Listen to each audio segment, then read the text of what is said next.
Hello, welcome to the latest breaking news. In this video, you will see important news on USA trending and breaking. Please like this video, subscribe this channel. Latest Caitlin Clark controversy plays into the worst stereotypes about women and wages war on merit. The W in the WNBA is supposed to stand for women, but lately it feels like it means whiny.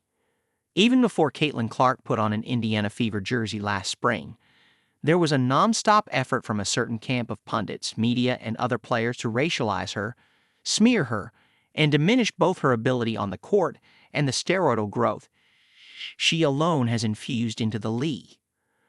The latest temper tantrum is from Washington Mystics co-owner and multimillionaire Sheila Johnson, who went on CNN over the weekend to cry about Clark being recognized as Time's Athlete of the Year, the first ever WNBA star to earn the distinction. While Caitlin Clark is undoubtedly talented, putting one individual on such a pedestal can foster resentment in a team sport like basketball, said Johnson. It doesn't reflect the collective efforts that make the game so special. When you just keep singling out one player, it creates hard feelings. As a businesswoman, Johnson should be showing gratitude, not resentment.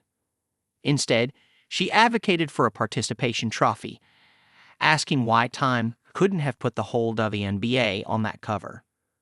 But without Clark, who was named Rookie of the Year, the league isn't even sniffing a fraction of the relevance it's enjoyed since she was drafted first overall by the Fever.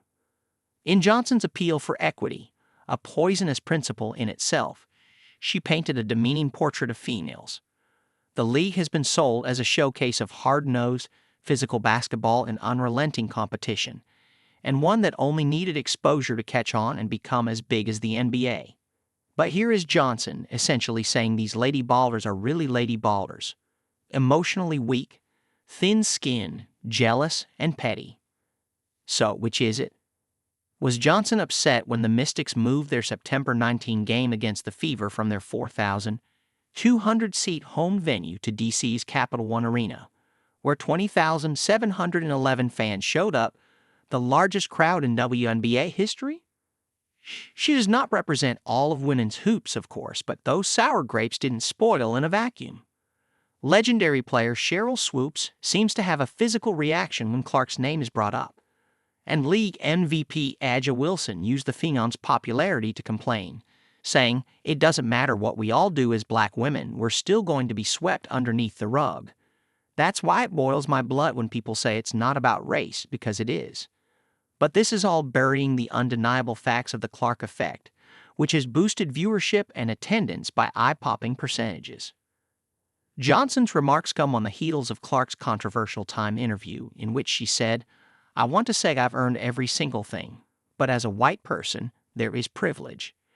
She added that the league has been built on black players and said she wants to uplift them. Clark was wrong to tie her success to privilege rather than simply ability, hard work, and freakish focus. There's also timing, over which she had no control. Clark was in college during the passing of NIL, which has allowed athletes to capitalize off their name, image, and likeness, meaning she earned endorsements and a spotlight that helped make her the sport's biggest star, male or female. But she is 22 and moving through a world where so much of the 24/7's outrage machine hinges on what she does or doesn't say.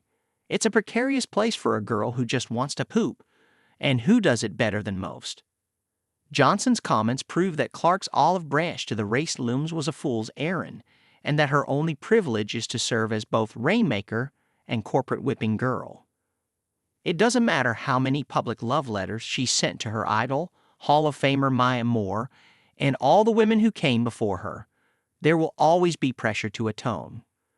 Every time that Angel Reese has posed for Sports Illustrated Swim or Women's Health, or used a fashion shoot in Vogue to announce that she was declaring for the WNBA draft, it's been cheered.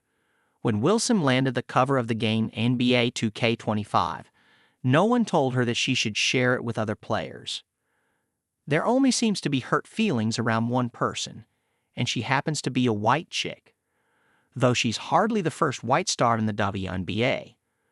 Clark is delightful to watch because she's transcendent, a cutthroat hooper in the spirit of Kobe, MJ, and Larry Bird. She's a fire starter who can drain logo threes and put on a show with her passing. I'll continue to be one of her biggest fans. But the WNBA is a sports league openly waging war on merit. I hate to see Clark willingly become a casualty.